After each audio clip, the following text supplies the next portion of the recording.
You are listening to the So Now What podcast with Lana Manikowski, episode number 149. So now what? These three words raced through my mind time and time again during my journey through fertility treatments. I tried desperately to have a child, but never was able. I yearned for a community to join that could understand my struggles. I couldn't find one, so I created one with the So Now What podcast. I love that you found us. Oh my gosh, I have been waiting for this moment to be back with you today. It has been since November 12th since I did a podcast episode. So much has happened. Just to give you the Cliffs Notes version, if you have not been following along on social media or don't know what happened, I ended up needing to have surgery. I shattered my kneecap. Yes, total bummer. Randomly fell. You can listen to episode 148 and you'll hear the details of all that went through my brain after falling, about feeling alone, about worrying about what life's going to be like once I get older and I don't have kids to take care of me. But here I am. I made it. I had so much love and support. I'm still in the process of healing. I'm still in a brace. I don't really leave the house much, but come sometime mid-January, I am sure all that will change. I'll be able to drive again and walk my dog again and do all the things that I have not been able to do. But until then, it was so wonderful to know that there is an outpouring of love and concern and care for us, even though we don't have kids. I think our brain loves to get us in this crazy spiral about the fact that not having kids means that you don't have a support system.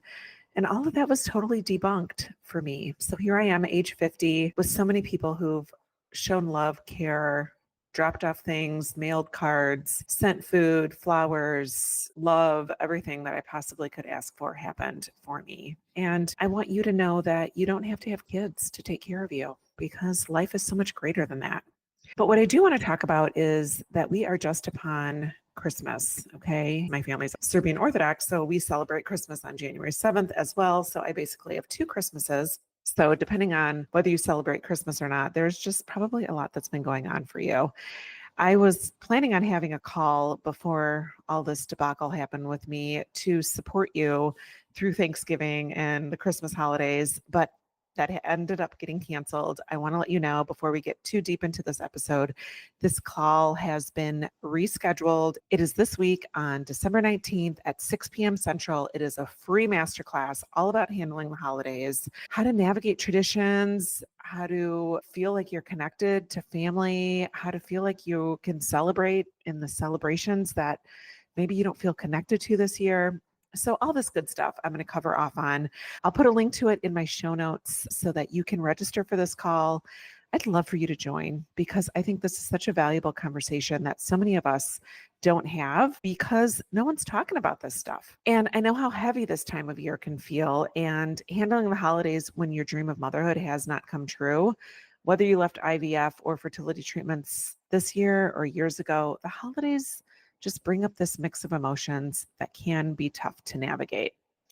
So let's talk more about that. If you're watching TV or scrolling through social media and it feels like everything is filled with kids and you're feeling overwhelmed by family gatherings or just sad about the thought of another Christmas morning without little ones running down the stairs, you're not alone.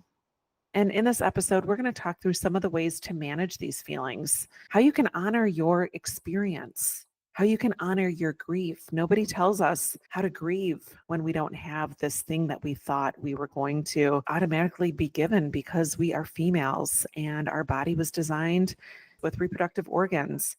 How can you create new ways to celebrate that feel meaningful to you? Let's first acknowledge these challenges and the weight of what you might be feeling right now. The holidays have a way of highlighting what we thought our lives would look like. You might have imagined sitting in the glow of your Christmas tree. If you're watching me on YouTube, you can see what my background looks like. This beautiful Christmas tree with the fire all aglow and everything perfectly in place. And when you don't have that and you imagined watching your child tear through wrapping paper or take their first picture with Santa, and instead you're finding yourself navigating a season that looks very different, I want to tell you that I see you. I have been there. So many of us still might be there or may throw glimpses into this life that we thought we were going to have. And it might feel like you were robbed of something that you thought was going to be a layup for you. And being around family can add another layer to that complexity. Maybe you're spending time with your nieces and nephews and finding joy in their laughter, but also feeling that ache of what you're missing. Or maybe you're watching your siblings with their kids and see that they get to pass down these traditions that were so beautiful in your childhood to this next generation and feeling like you didn't get to participate in that baton pass. And it's okay to feel like this experience might separate you in some ways, that your sister or your brother get to do these things. You're not a bad person for feeling like you are missing out. And there's constant triggers, commercials with kids building snowmen or waking up to the perfect Christmas morning, social media posts about holiday traditions with children, and even small moments like walking through the toy aisle or hearing the chatter of little ones at a holiday party that bring up emotions that you thought you had processed. You thought they were behind you. And if this resonates with you, I want you to know that there is absolutely nothing wrong with you if you're feeling this way. Those feelings are real. They're valid. They're not something that have to be put behind you in order for you to move forward in your life. And I think we don't hear that enough. No one taught us that about grief. That's something that was so eye-opening for me and why I got my advanced certification in grief, because we're taught that we get to a point in our lives where grief is just behind us and we don't feel it anymore. And this is not true. So while we can't control the triggers of the reality that we've been through, we can shift how we decide to show up this season. So here's a couple ideas. I'm just going to throw them out to you. Take one, take all, take none. But you need to learn how to set boundaries and honor your needs. So before you head into that family gathering, take a moment and check in with yourself. What do you need to feel safe and supported? Not what mom wants you to do or not what you think people are going to judge you for what you decide to do. But before you go in anywhere, decide what it is you are willing to give of yourself. Maybe you need to step out throughout the day. Maybe you need to have an extended bathroom break and you're going to just check out for a few minutes and go on your phone and text somebody who you know. That's one of the beautiful things I love about my Thrive After Infertility Mastermind. The women that are in Thrive, we have this communication that goes on all the time. We check in with each other. We say, what's going on? I need help. I need to just take a break, someone to listen. So do that for yourself. If you want to reach out to me, reach out to me. I'd be happy to be your partner in crime on Christmas. But it's okay to say no to the traditions or conversations that don't feel good for you this year. Some of us need to figure out, how can we create our meaning? If Christmas morning feels really quiet for you without kids, think about, how can you create tradition in your day or in that morning that brings you joy? Maybe it's a cozy breakfast in bed with your partner. Maybe you want to go volunteer and serve food at a soup kitchen. Maybe you want to go for a beautiful walk. I live in Chicago and there's like Christmas lights. I live around Navy Pier that's lit up and beautifully decorated. Maybe you live in a neighborhood and you just want to take your dog for a walk in the morning. Or maybe you want to get out of town this holiday. Impromptu. I know for a fact flights are always cheaper on Christmas Day. So maybe you want to pack your bags and get the hell out of town on Christmas Day. But decide what you want this season to look like for you. Acknowledging your emotions is so important. Now, I think we're very scared to not always feel the emotions that you can classify as like the positive emotions. And when those feelings come up that don't feel good, don't feel like you should be feeling around Christmas, we often judge ourselves. When those feelings that feel tough for you come up, do not push them away. I know that it doesn't feel good to feel lonely or to feel like you're alone, but give yourself permission to know what that feels like. In order to adequately support yourself, you need to realize that emotions come in different waves. They come in different forms. And if we're always judging ourselves or running away from the emotions that feel like they're too much to bear, then we're always going to be judging ourselves when those emotions come up. So maybe it's journaling or talking to someone that you can trust to help you process what it is that's coming up for you. And then decide like where you can find your peace. Sometimes being around kids can be both healing and hard. Watching your niece and nephew feel the joys of Christmas can feel so beautiful for you, but also be this reminder that you're struggling. But it's okay to hold two emotions at once.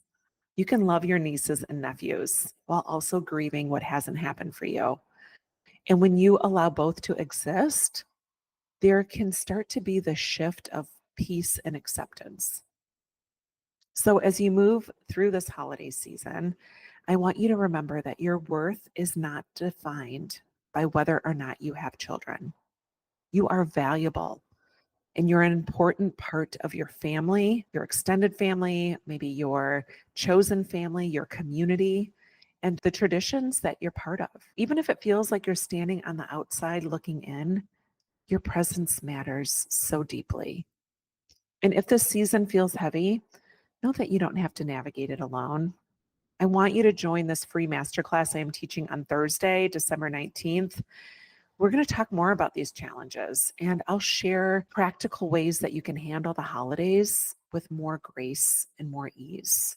You'll leave this masterclass feeling more prepared to create a season that feels true to you. So, thank you so much for joining me on my first podcast episode back since November. I have missed you so much. I have judged myself for not coming on sooner and doing a podcast episode sooner, but I knew that you wouldn't want me to be here if I wasn't ready to be here. So there is so much more clarity and compassion I have for myself and what I need and how to show up for myself in a way that feels authentic and true. And showing up today, I feel that with you. So if you have any questions at all about anything we covered off on today, please join us on Thursday. You can also DM me at lana.manikowski on Instagram or on TikTok or on YouTube and find me there. I hope you have a beautiful rest of the week. I love you. And remember that it's never too late to discover your meaning. I'll talk to you next week. Hey, real quick, I just wanted to tell you about an awesome resource I created. If you have ever found yourself in conversations with people, or maybe people offering you suggestions about what you should do to become a mom, it's called The Top 27 Things People Say When You're Childless and How to Respond. You can get your copy free at lanamanikowski.com/things people say.